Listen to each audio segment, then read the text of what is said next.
Matamgi Manipuri Wari channel asibu tabiriba khwai pumnamakpu taram nokchari ngasi muglawbirasi Thamoi Machet nipal subatangka Wari haiduna chatleroi haibasu yadaba punsi khongchatni leplage haibasu lepngamda potharage haibasu ngamdaba punsi nangi kallaba iraida tauthaduna chatliba miyoibani karigi aduk tamthibano punsi nangi saklonse Kallaba punsigi irai marakta thengnarari ngasidi Thamoi anidu kari maribu lainariba aduk nungsina yengnabadi taibangi awa nungai pomba kauthoktuna karamba icheldano tauthaminariba Khangaudana humlakpa nonglei nungsitna humduna pubikhidorabra Thamoi anigi nungsi mityengsi aduk nungsiba mityengdu garigi ahoba honduna thugaibikre ikhangkhangi animak Nirlima ikhangkhangna fukhaugatli khantharuba tawdana nupidugi khudangdu tap hekta yalui nupadusu aduga tapna famthahali dhanabirna kaida chakki haibano Nirlima mamaidu tuminna nonthaduna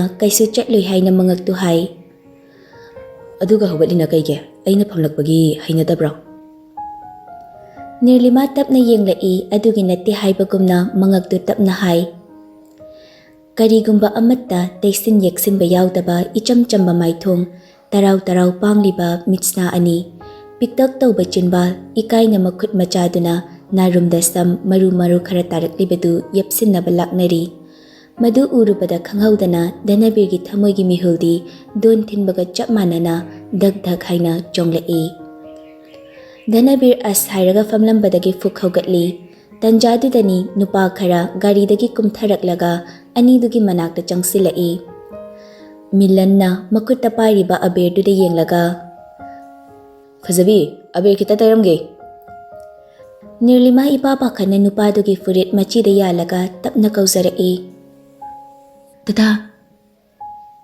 Nupaduri mihugi khongjel amukka hena yangkhatkre sor holi haiba phau kaukre tuminna nupiduri yenglaga lai Furit machida kakak chinglakpada gyan tara idhana birdu taha hairai Ina nungai dui mandrabu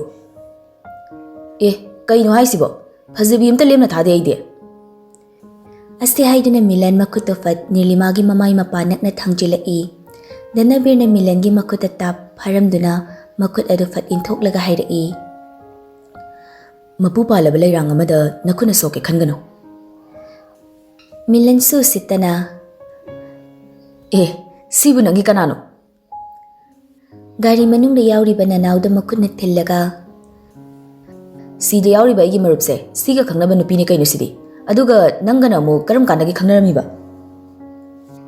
Nupidu mamaido fat yengkhalakpani nanaw ubada ipapa khana fat chenkhige tawi danabirna makutu tap haraga magi manakta lefalli aduga Nirlimada nokmi yenglaga Ngasidai haujiktagi Nang kaidoge haibano Asti hairaga nupidugi makutu chetna paisili garidagi nanaw fat kumtharai aduga sauna Nangdi pangyayabin piyuram ledana amadamu kaya suboidoino sina Laptakna lairamba Elizabeth tu nanaw ubada praprap chensilai aduga Nirlimagi mangda leplaga nanaw don silaga Kaidoga lakpano sida Nanaw nokrem haigrim naraga yam usitana Nang namanabi sidi pura hainingde nomagi kayano ay somta book tawzagedana Asti hairaga magalak minabasting duga onsinduna haunano Tuminna leplam manupidu mapi tap tarakli ba mapiduna magi makut pairiba nupadugi kutta tarare Nupado sauna yenglambadagi mamaydo fatlay silai Nupiduna mapita na kaplamba ubada khanghaude nanawgi furiti collar do tap pairaga chingsilaga kinna bob lang na thinjinki aduga nganglaga Nang hausikido kariba ang kayo ni Lakminaba marup anidu laysabi singduga wari nungairambani danabir sauna ngangba khonjelduda marup anidu praprap jensilai aduga khamdoi adai dalairamba mayamdusu khatnariba domda loina changsinari lembana Bye, amta tapthausi. Kaino tawsibo? Asi haina danabiru chingthoknaba laknari. Tanjadudani nanawna danabirda kinnamuk thinjilai. Khamdoknaba honaramba anidu magi marupta khut tharakpada nanauda pulap onsinkre phuthaba haurai. Nanauga lakminaba marup singdusu marup ki hakande hekta masil funarakle. Ngaktang duda mafamdu lanbung ole. Laisabi singduna paisa thatlibadu lekaidu oibana ahal kharasu thoklaklaga khamdokpadagi khatnabadu lepkre. Ahal lamana khatnaribagi maram kanna hangli. Tanja chanana Sanathoisu machalna yausang paisa thatpani haiduna thokibaduda yumda leiba yadraduna masu thoklakpani. Mayam omsinduna leibaduda kaidaurage khanna changlai. Machal nupina tumina tasilaga kaplaga Elizabeth na kaplibadu themjin biduna leiramba ubada pakhatna machalgi nakda chensili Sanathoina. Ichan kaidore kai kaplino tamocha da heuse. Tan kaiban na nausu usittana hairakpani. Asina mo kaya subno nangi. Sanathoina nauda mamit khana yenglaga. Kari ba husgido kanada no nangna haido. Nangdani kaino. Asi hairaga yenglakpani Sanathoida. Sanathoi oirambada tumina laikre. Kayaba? Milenna mo. Bungyaya bi oiram tari. Onsinarunu bai. Tukachayda sigumunu pise. Nanaudi Sanathoigi maching kharadi khangkibani thainadagi aduna kari taurakani khanbada masadu laitadre. Sanathoi machalga Elizabeth kada onsilaga munna chadaugi mawongda yenglai. Yengliba mityengdugi atra khanglaba Elizabeth na upai leiraroi khangladuna kina waridu matik amaliduna khanghanbani. Sanathoi mamitu imung angsinkre machalgi izatki wafam oibana matumina leiba yaraktre. Hanadagi hauna machalda kana amatana sokpa yadabani masu waridi hanadagi khara khanglaga leibani adunabu mayambada machal senanaba haikibaduni. Maga amuktang thengnarabadi khanna ngairakpani nupasi. Ngasidi mapa chap chanakre. Mai hauna sauraba mabungdu machalgi damak sininani khangkidre. Sanathoi machalda onsilaga mayak rakrak chikladuna. Yumda thuna changkro. Nirlima Elizabeth anidu kina yumlomda praprap chenkre. Phathaba ngamdraba Sanathoi phamnaba tharamba fandu tap paikhalaga nanauda thazlilapani. Ngakpa ngamhaudraba nanau leimaida tusinkre. Sanathoigi maching mataduda changsinba kinare aduna mayamdu maning khazik handoki. Danabir khaktani lengdana lepkiba. Tuduna lairiba nanaubu chingkhalaga futhaba haurakle. Lairamliba kana amatana khamdokpa ngamnadre. Hanadagi su hauna loina khangnabani Sanathoi maching phatti haibasi. Landaba midadi ma khut thadabani khangbana kana amata changsinba su ngamnadre. Tanja chanana Sanahalga achaubaga siyoksilakli aduga Sanathoibu mayambana makhwangda yalaga chingthoi. Mapana ihingna hingsaraba nanaubu machayai madagi chingthoklaga. Kariduni yaiba siba tarene migi machase. Sanathoi mayambana faridu khamdoknaba haina lauri. Tamocha masi halaga ai jailda lairasu lairurage asuk usitaba. Aikhoi leiri haibase khangdaba sardana hatoklaga phadone mase. Achauba manaubu nanthokini khanna kanna konsilia duga. Ngai khoni Sanathoi nangbo. Mama na macha yaimagi mataudu pakhatna. Yaima toklo ni kaidauge lekai kumhai oide. Ima aibu khamganu. Aikhoi leina ichandu usitana ngangliba marise phoidatlaga parama tambiganina. Mama na mo. Karino ni hairibasibo.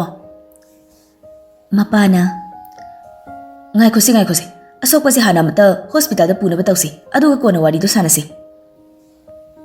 Lekai dugi naha amana nanauda makut thilaga. Sinatro ngarang thabal da lekai gi angang da karan taramena yumgi mi koroga sinakhibdo. Ahal singnamu. Ngai khonoi gi wari do kona ngangnarsi asokpase hana hospital da noi khara na puro aduga somda mu puroklo maga lakmina ba singsidi club ta pusilo. Nanaudi anakpa hospital amada pukre aduga milan amadi marup kharaduna club ta pusinkre. Ahal lamana danabi romes lemada onsilaga. Ibungo noisu khara soklibadu first aid pina batausi aduga noisu club ta ngahak yorusiko. Ahumdu. Hoi khura. Achaubana manaubu chinglaga yumlomda pukhirami. Sanahalna. Ibungo, yung powder chang lukisi, aduga sokpodo, hidak amta hapsi. Maching fattaba machayay mana machanupibu phubiramgadra khana mamasu taha yumlomda chenchat tawna chatki. Laikai gi ahal lamana. Sanahal, nang suklap tang hak lao, ekoi su leram lagi ko. Panitada, lakjagi. Nupa ahum dida onsin dina mo. Ibungo, lao, ipagi tung ilo. Sanahal mang thaduna chatli ahum dusu tapli matungda inarai. Romesh ki karando mukhaurakle tanjasida. Dhanabiribo nangama, si ngang sige hakanda kayarti sure, asigi chawbaloy da baman basi khanarise. Nang asigi ngang si phangaudradi pharaksoi tani se. Dhanabir na amo. Tumina chatpa kay dogena. Lembana. Natu mapam na changdore na harauriba, koi pho koi nadre. Dhanabir na. Yam ngangi da noi bani. Ibagi macing dado noi ni uhob na tro. Ani du chatlamba du chap lepi aduga Romesh na. Dhanabir, nang nathanda changro, ay sipam na pang khangdoi mandi. Ibungo, som da kakalo. Romesh lemba ani du fatfat yengnay Dhanabir di kay suhayda tumina lepli Romesh na. Babung. Kaidaure ibungo. Ay di yar ni na haigi tawne babung. Yadi, lao. Asti hairaga magi nupibu kawi. Hey, mama, tabra ni noibo, mapalda mukta thorou ne. Ahum du tumina kakhalaga sofada fami.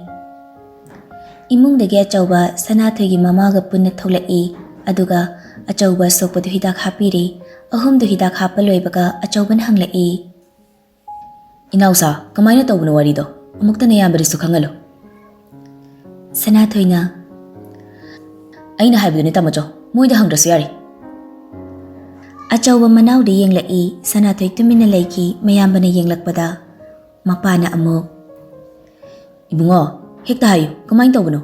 Ipa supok ama ingaw ngawri torisi. Dhanabir lot pa chumlaroy khaladuna ngarang nungdang thokiba thaudok tu siyawna ngasigi supuna wari du lirami. Sanahal na. Asa usitaba. Khangloi dubdi. Mama na kaplaga. Yaima, nang na dumna pingladi kamain tawni. Nachalgi ijatki khalune nangbo. Sanahal mama da onsilaga. Ima, kapkanu se. Ekoi leisidi. Ichalgi matuna masokpa yaba nate. Achauba na mo. Inaw singa thengnaba aigi ichalgi maraibuk phabani haiba tare. Karina laman singani tawriside. Romesh na khumlai. Yamba, adumna haibigino. Ekhoigi su ichalni. Dhanabir Romesh da mamit paini yengi Romesh yarakta nganglaga. Tanja jadi nipa, natuni hairuba yaroi. Nang sirasu aidi siba ngamloi. Achauba na mo. Kari haibuno inaw? Dhanabir. Tamo hekta kauzargi. Ichalgi izatki yenglaga asawbado khara fatharaga thabak tawbiyo haijaningmani. Tamo khoigi wakalda kari lei haibadi khangzadri. Sanahal na. Chahidi longa oiramdoi male. Marup hekta kauzargi. Ichanse ekhoina senaba khara watkhra male. Aduna soiramdodagi marupna kanbiri. Marupu hainingai leitana thagachari. Marup, adugidi kaisu khanbirunuda. Matungda soidanaba senaraga loire. Tawgi yauna tawbo oiramlabdi ichanda yamna soklakani. Hoi marup, chumme. Icha sa, cha glass amamamda thakisi. Ima cha lolake. Dhanabir na. Ima, yarni, lonbiruranu. Sanahal na mo. Yadi, ngaktang pambiramo. Asi hairamlaga mamaga puna imungda changminakre. Romesh na tumina soli. Iba ise marup ki mingthol pikraba.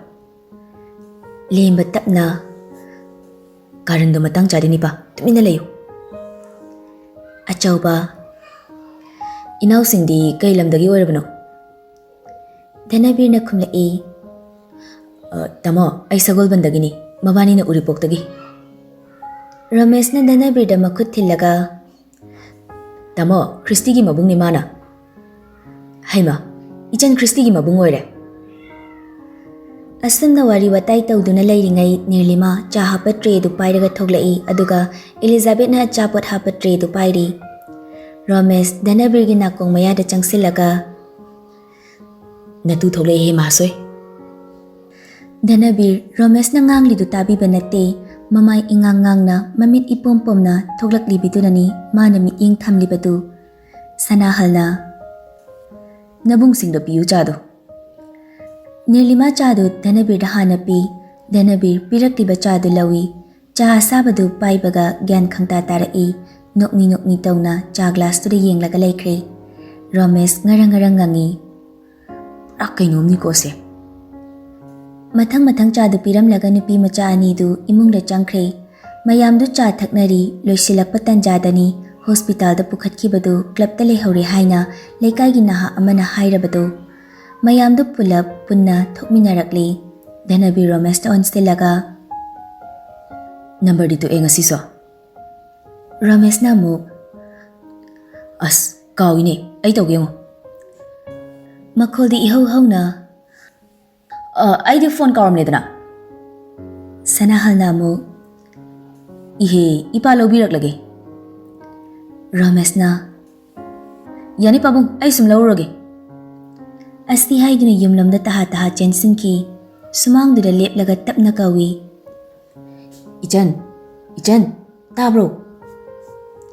Elizabeth Nirlima ani du punna thoglai madu ubada Ramesh taha. Ichan number am ta pirak pa yagadra chumna sum paw phongna na bani. Elizabeth na aigira. Ramesh makok tu hotlaga Nati ichalama sigini. Aina lawdo nate ko ngasagi noi dada ama mi phubado aduna lawbiu haibani. Nirlima aidi haibaga loiba nangde Elizabeth na nokmi number du set haiki khamba lakpaga nang haude. Ramesh harauna Adudi aim thokle ko na thengasi. Nirlima chatkriba nupa du de yenglaga Ili kaino tori du ba.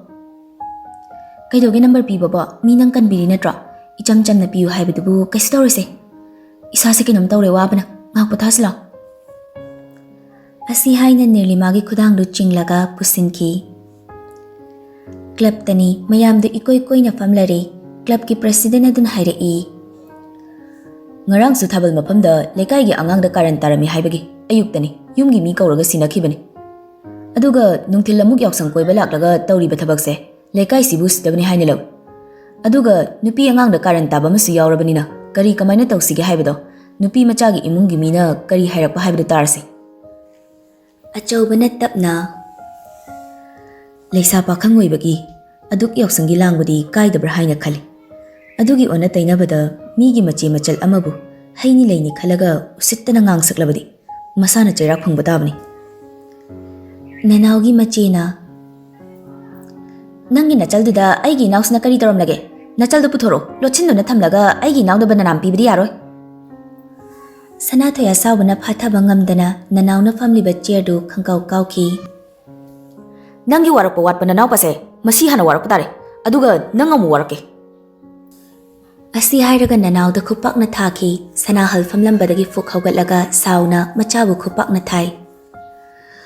Ahal laman layriba mafamni se waraktaba mapal thokpa yaroisida. Lale hayo mayamda huzima. Sanathoy mapi ira chelaga mapada yengi aduga mayam mamangda makuk nona lepi.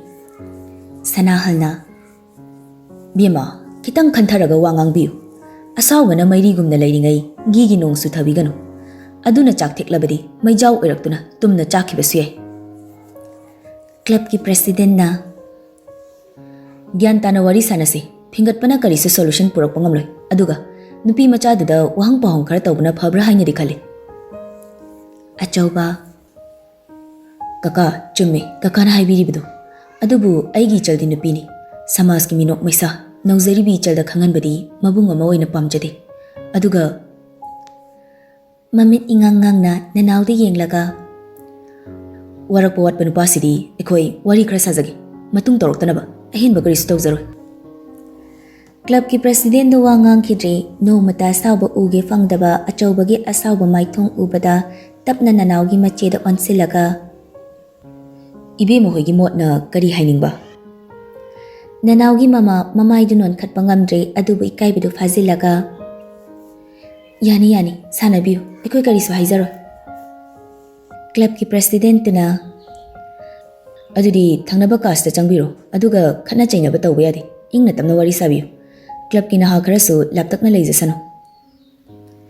Achauba Sanahal nanau amadi nanaugi mama Machet punna kaduda changki. Machalgi damak tawba ngamloidaba mabung leifam thokti ngasigi taibang pansida mabungna machalbu kayagi matik nungsiba haibaduni utningliba. Itap tapa mong hazadaba sauba haitaba mabungna machalgi damak kari karamba khongthang laurakani kananasu khangba ngamdri.